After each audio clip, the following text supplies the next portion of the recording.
पाकिस्तान ने ये कारनामा सरअंजाम दिया है, ये तारीख में लिखा जाएगा।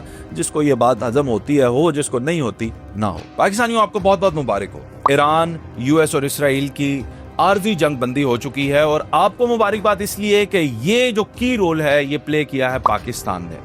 पाकिस्तान की पॉलिटिकल लीडरशिप और मिलिट्री लीडरशिप ने ये की रोल प्ले किया है, जिसकी वजह से इस वक्त जो है वो जंग बंदी हो चुकी है। 2 हफ्ते की ये जंग बंदी है। सोचने की बात यह है कि डोनाल्ड ट्रंप का ट्वीट आता है जिसमें पहली लाइन में prime minister of Pakistan Shehbaz Sharif और फील्ड मार्शल आसिम मुनीर का नाम जो है वो मेंशन्ड है और उनकी वजह से उस डोनाल्ड ट्रंप कहते हैं कि जनाब हम जंग बंदी कर रहे हैं और वो मशरूत ये है कि स्ट्रेट ऑफ हॉर्मुज़ को खोला जाए। और जिस पे फौरन फिर ईरान भी जो है वो इत्तफाक के राय का इजहार करता है और ये आर्जी जंग बंदी हो जाती है। पूरी दुनिया में ऑयल की कीमतें उसी वक्त इन ट्वीट्स के बाद, यानी सबसे पहले पाकिस्तान के प्राइम मिनिस्टर ट्वीट करते हैं, उसके बाद डोनाल्ड ट्रंप ट्वीट करते हैं और उसके बाद जो है ईरान की तरफ से ट्वीट किया जाता है और फिर पूरी दुनिया में ऑयल जो है वो ऐसे गिरता है जैसे गिरने का हाथ होता है। और अब आप भी ये तुक्को रख सकते हैं कि पाकिस्तान में भी ऑयल की प्राइसेस जो है वो नीचे जाएंगी। अच्छा, एक चीज इसमें खतरनाक है, वो खतरनाक चीज ये है कि अभी तक इसराइल की तरफ से कोई ट्वीट, कोई ऐलान नहीं किया गया जंग बंदी का,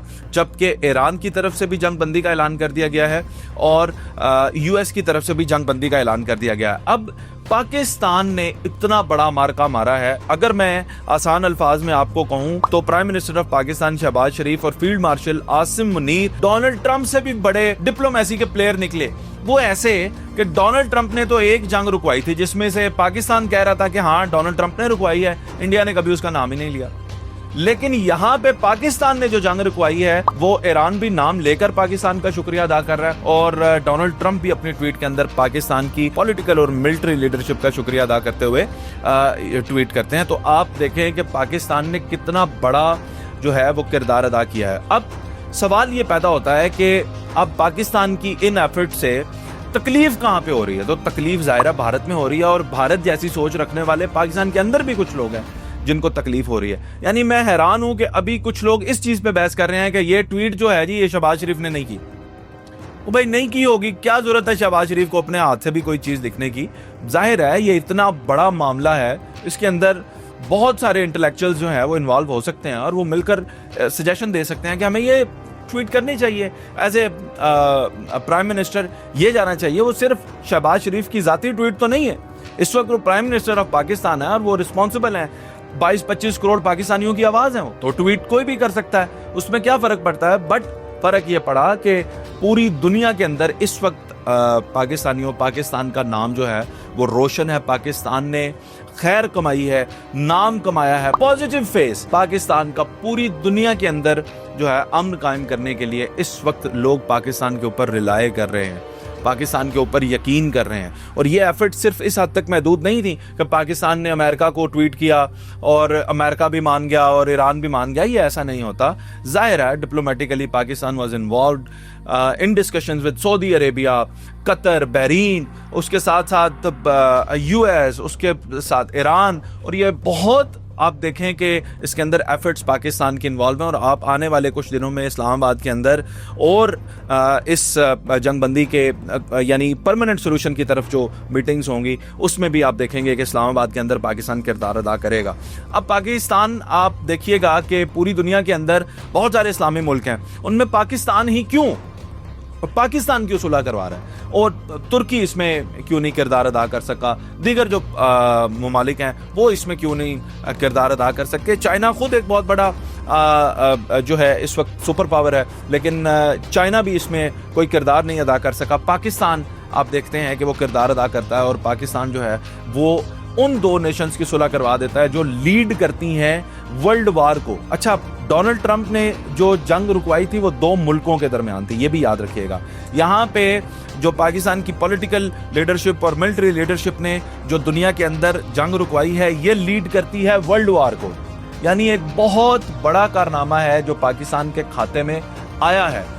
अब आप ये देखें कि इस वक्त ये खतरा भी बिल्कुल मौजूद है कि इसराइल ने कोई ट्वीट नहीं की। दूसरा खतरा यह भी मौजूद है कि 2 हफ्ते के सीज फायर के बाद दोबारा जंग जो है वो रिज्यूम हो सकती है। खुशी की बात इसके अंदर ये है कि स्ट्रेट ऑफ हॉर्मुज़ जो है वो खुल चुकी है।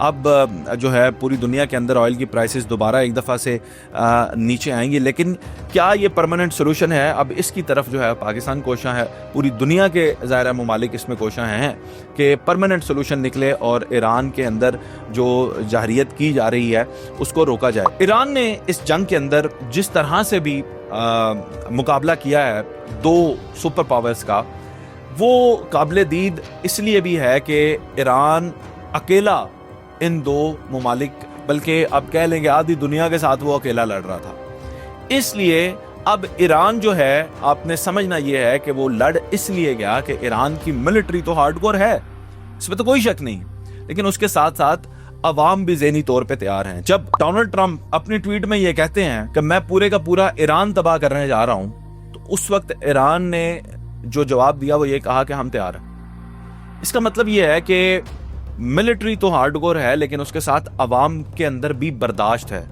यानी जाने जाती हैं, वो डरते नहीं, वो अपनी लीडरशिप के पीछे खड़े रहते हैं। और इस तरह के वाकयात जब से ईरान है, ईरान देखता आ रहा है, जंगें देखता आ रहा है, तो ईरान के लोग भी हार्डकोर हैं। जबकि आप गौर कीजिएगा, इसराइल और यूएस के अंदर ये सिनेरियो नहीं है।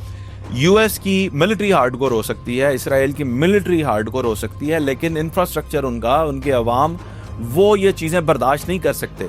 जब उनके यहाँ कोई धमाका होता है, कोई मिसाइल गिरता है, तो वो उसको उस तरह नहीं देखते जिस तरह ईरान में लोग देखते हैं। And same is the case with Pakistan and Afghanistan. यहाँ की पाकिस्तान की मिलिट्री भी हार्डकोर है और अवाम भी, और अफगानिस्तान में आप अवाम को ये क्रेडिट दे सकते हैं कि वो हार्डकोर है, मिलिट्री तो उनकी खैर ज़ीरो है, तो दुनिया में किसी खाते में आती ही नहीं। तो ये अब पाकिस्तान का जो क्रेडिट है, ये सबको, जो इस वक्त पाकिस्तान की जो पॉलिटिकल लीडरशिप है, उनके जो मुखालिफिन हैं, जो मिलिट्री लीडरशिप है, उनसे इख्तलाफात रखते हैं, उन सबको भी ये विक्ट्री कम से कम सेलिब्रेट करनी चाहिए। अगर आपको पाकिस्तान हजम नहीं होता तो कम से कम ईरान में जो निहत्ते लोग मारे जा रहे हैं उन पर तरस खा लें, उनके लिए जो जंग बंदी हुई है उस पर खुश हो जाएं। जो गल्फ ममालिक के अंदर हमले हो रहे हैं, जो मिसाइल गिराए जा रहे हैं, जो ड्रोन अटैक्स हो रहे हैं, वहाँ पे जो इंफ्रास्ट्रक्चर डैमेज हो रहा है, ऑयल रिफाइनरीज जो डैमेज हो रही हैं, उनके लिए खुशी का इजहार करते हैं। जहाँ आप भाई खुश हैं वहाँ खुश हो जाएं। पाकिस्तान ने ये कारनामा सरअंजाम दिया है, ये तारीख में लिखा जाएगा। जिसको ये बात हजम होती है हो, जिसको नहीं होती ना हो।